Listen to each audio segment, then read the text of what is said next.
umwanzi w'umugore burya nicyo aricyo.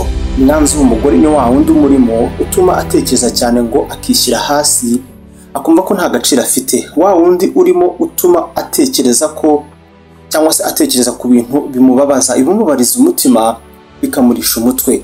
Ngo burya ikintu abagore benshi batajya bamenya nuko baba bakeneye kwikunda uko bateye by'indani mbere na mbere yuko abantu babakunda by'inyuma. Tugiye kuvuga ku magambo buri mugore wese akabaye azi, ndetse niyo waba utari umugore aya magambo y'ubwenge yumve uyageze ku musozo, wenda wazagiramo inama inshuti zawe, mushiki wawe cyane ubundi cyangwa se n'undi muntu wari we wese. Urakaza neza mu masomo yagufasha mu buzima. Nagace ka 8 dukoze nyuma yuko twujuje abantu 12,000 by'abadukurikirana hano ku rubuga rwacu rwa YouTube. Ikaze ngo abagore ngo nimutangire ngo mumenye ko muzaba muri mu rukundo n'umugabo byonyine runaka igihe byonyine mwebwe nawe cyangwa se n'uwo mugabo mwabyemeranyije cyangwa se mwabyemeranyijwe bigaragara. Ngo abagore benshi batwarwa n'igitekerezo cy'urukundo ibyo byonyine, ngo umugabo yaba ari kubaha umwanya gusa cyangwa se ari kubitaho mu buryo bwihariye gusa, ngo bakagira ngo umugabo arabakunda cyangwa se n'ukubakunda. Benshi bagongo mu mitego myinshi itagira ingano kubera iki kinyoma. Mu gihe uri mu rukundo cyangwa se warashakanye n'umugabo, nta na rimwe umugabo wawe azifuza kumarana nawe umwanya munini cyangwa se n'uwari wo wose ngo nuko wabimusabye gusa. Murumva abagore, shiri wawe cyangwa se umugabo wawe amarana nawe umwanya kuko ngo umuha amahoro, utuma yumva atekanye ari kumwe nawe cyangwa se yari kumwe nawe. Umujye muguma mukurura abagabo banyu nkuko mwabigenje bwa mbere ubwo mwamenyanaga nabo. Ngo umugabo w'ukuri ni wa wundi uzaguhereza uburyo bwo kuba waba mwiza kurushaho. Ibi simvuga ibyerekeye ubwiza bw'umubiri, ahubwo ndavuga kuba wowe wanyawe nk'umugore wowe wifuza kuba we. Uzakore amahitamo meza. Si uba wifuza kwishima se kugira urugo rwiza, umugabo ni uwo nguwo. Umugabo wawe azakubura nukomeza kwirirwa ujya mu mazimwe n'abandi bagore b'abandi bagabo wagiye kuvuga. Uzagire Imana uzasanga atarakwibagirwa. Icyo mvuga no muracyumva. Umugabo mwiza umwe twita mwiza ngo arakubereye nawe burya ngo yakubabaza. Mwumve bagore itandukaniro riba hehe. Umugabo ukubereye cyangwa se ubereye umugore ngo nakubabaza azagusaba imbabazi, azahora haranira gutuma umera neza. Burya ngo urukundo ni inzira yo kwiga, niyo magambo. Umugabo nakubabaza akaguhanisha cyangwa se ukamuhanisha guceceka utamuvugisha, ibyo ngibyo ntabwo bisigire bikemura ibibazo bihari. Ahubwo umugabo wawe ngo nakubabaza ngo ujya witoza, mwitoze kujya mubaganiriza, umuganiriza icyakubabaje kandi umwigisha ngo ese yagukunda gute neza mu buryo wifuza.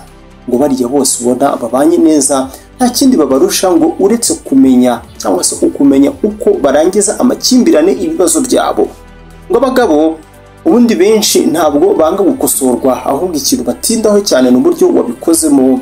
Mwumve neza, isi yabaye imyaka myinshi ikandamiza abagore, ariko ngo abagore ngo ni mwitoze cyane, mwitoze namwe kujya muvugira hasi kandi mwige kuvuga ibitekerezo byanyu mu buryo bwubaha, bwiyubashye cyangwa se bwubaha abandi kandi buri mu rukundo. Ntabwo bigombera kurwana cyangwa se gutukana kugira ngo werekane ibibazo ufite ushakire ibisubizo. Ngaho ngo wise umugabo wawe imbwa rubebe koko. Umugabo ngo utagukunda byanyabyo ngo azaguhunga, azahunga inshingano, azaguhisha, azishimira kuba ari mu bintu utarimo, ntazemera ko uruwe n'ahantu kuri azifuza ko mugerana. Ubundi abagabo batewe ishema n'ikintu bishimira kumenyekana muri cyo, niyo kamere yabo. Ntabwo batinya inshingano. Kuba umugabo yagutera inda ntibivuze ko azaterwa ishema nawe. Abagabo baterwa ishema n'abagore babona ko bari mu ndoto zabo nk'abagabo. Apana bo bateye amada. Tujyana akantu ku kandi, niba ari wa mugore cyangwa se niba uri wa mugore utiyizi, inkundo no gushaka abagabo ngo bizakuzanira amarira gusa. Muri ubuzima kwimenya nicyo kintu kikurema hano ku isi. Burya nuba wiyizi nk'umugore ugashaka umugabo utiyizi ngo utazi ngo ni ibiki ashaka kugeraho kuri isi, n'abagabo ni ibiki batakora, ni ibiki atakora, uyu mugabo azakubabaza kandi azakubabaza. Kuba umugabo ari gisenzegeri nta kintu na kimwe bivuze mu gihe byatuma ngo umugore atakaza uwo ari we wese, niyo byaba ari urukundo. No ku bagabo nuko nguko umugore w'umuswa ntakakuyobye, ntazakuyobye. Iyo umugabo n'umugore bashakanye bikagenda nabi, ngo burya ingaruka ni nyinshi ku mugore kuruta umugabo. Ngo kuba usenga cyane kandi cyangwa se ushatse umugabo usenga cyane ngo ntibivuze ko ibintu byanyu bizavamo bizakunda.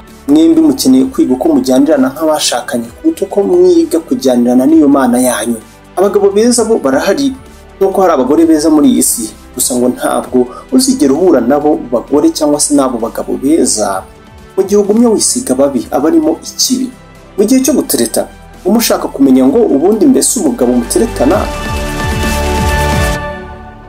ngo mbese bimeze bite, cyangwa umusore nushaka kumenya bene ubu bwoko n'abagabo ngo vanaho uguhuza ibitsina niba munabikora uzambwire niba azahaguma. Yarahagumye se ushobora kuba ufite umuntu muzima, jya witonda cyane kuko ngo abagabo bamwe bazaguha amasezerano y'ibintu bitabarika kugira ngo byonyine wisanga baryamanye nabo cyangwa se nawe ni umugabo.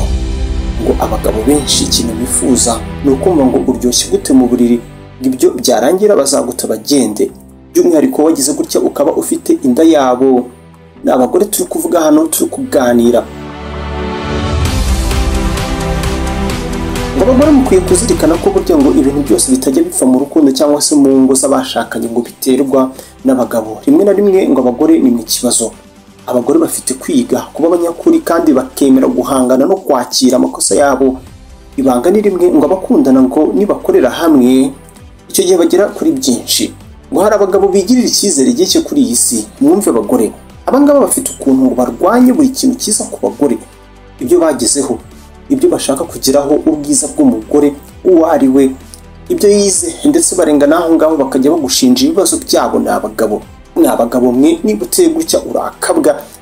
Ngo mwabagore mwe ntimukazimye urumuri rwanyu kubera umugabo nk'uyu nguyu w'umwijima. Mu gihe ufite umugabo mwiza ntugafate uyu mugabo igihe agukoshereje ngo maze wiyibagize ibyiza byagukoreye aka kantu ko mugasigarane. N'abagabo no ku bagabo nuko nguko ntimugafate abakobwa babahemukiye rimwe ngo mubite seki mwirengagije ibyiza babagiriye. Ntuzigere wemerera umuntu ko yitesha agaciro byonyine kuko atakoze nk'uko wifuzaga uyu munsi byonyine kubera ukuntu wamufashe. Ihangane kandi ntukajye ukabya.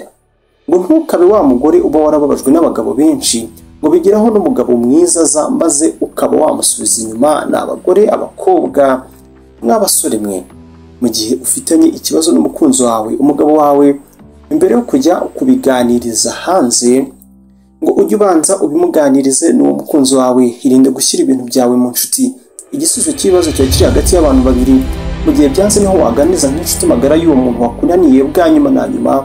Noneho basi wamujyana mu miryango. Ibintu byo kwishyira hanze reka kutumvikana ku ngingo runaka, umunsi mubi wagiranye n'uwo mukundana, uwo mwashakanye, niba bisobanuye ko muri gutandukana cyangwa se muri guhemukirana, ugituza kandi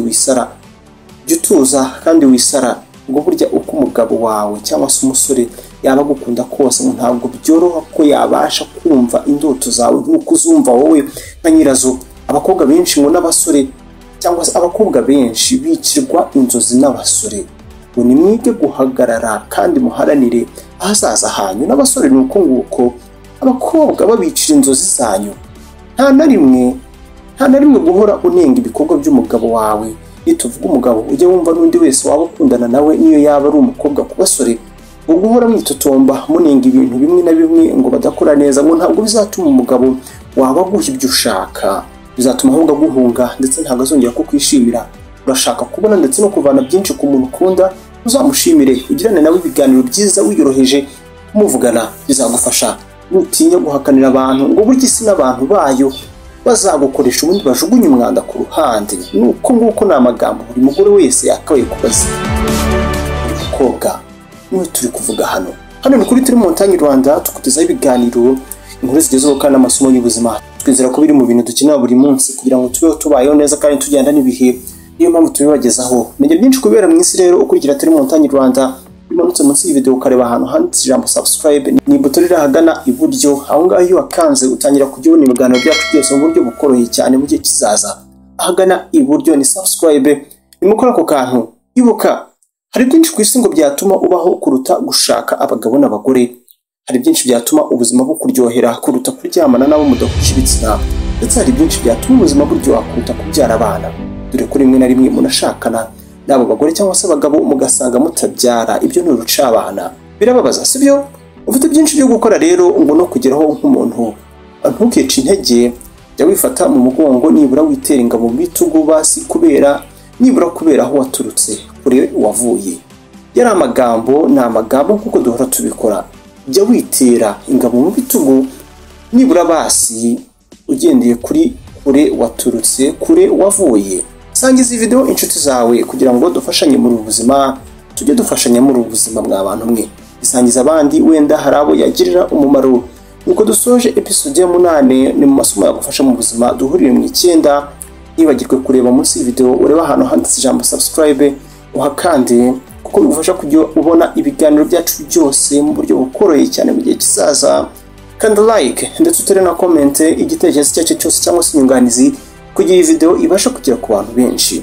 Ismael Mugisha niwe wumvaga, reka Imana ibafashe muri ubu buzima, dusubire mu bindi biganiro.